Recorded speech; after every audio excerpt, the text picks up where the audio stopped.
Michigan has an undeniable void in mental health services. Needs not matched by funding.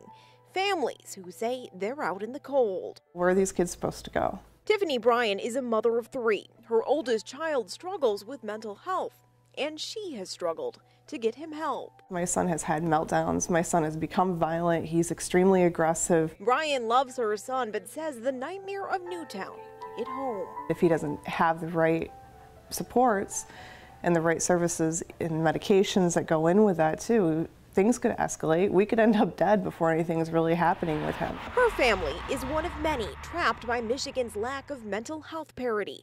The state is one of only 7 without laws requiring employers to cover mental health needs the same way they would cover medical or surgical benefits.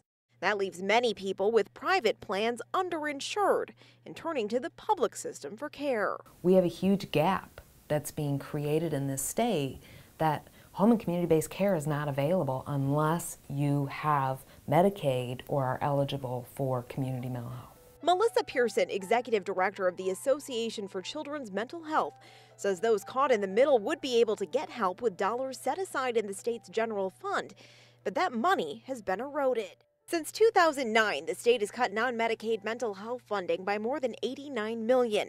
Funding is expected to increase this year and in 2014, but will still fall short of 2009 levels. It is a huge problem. Pearson calls it a blow on 2 fronts.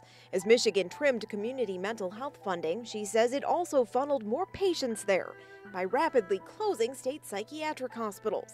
The change was well-intentioned, but according to Pearson, poorly planned. We deinstitutionalized, yet when we put people back into homes and communities, we failed to provide good, comprehensive, community-based services. The state had one of the most aggressive psychiatric hospital closures in the nation, closing 3/4 of its 16 psych hospitals by 2003.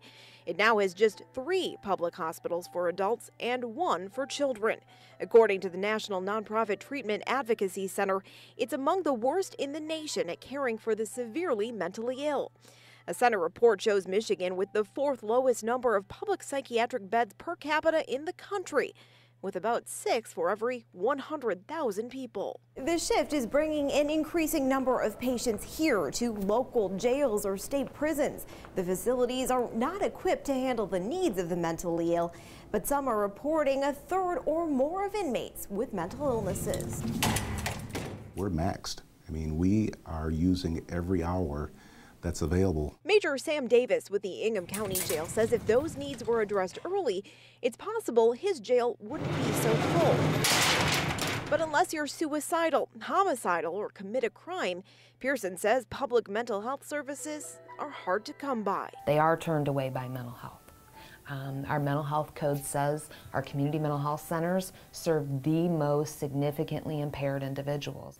The severity criteria to be eligible for community mental health care has gotten higher and higher. Bryan says it shouldn't take a crisis to get care, but without a change, that could be her future. There needs to be a multidisciplinary team. There needs to be more services here in the Lansing area because there just isn't any. In Lansing, Lindsay Varamis, News 10.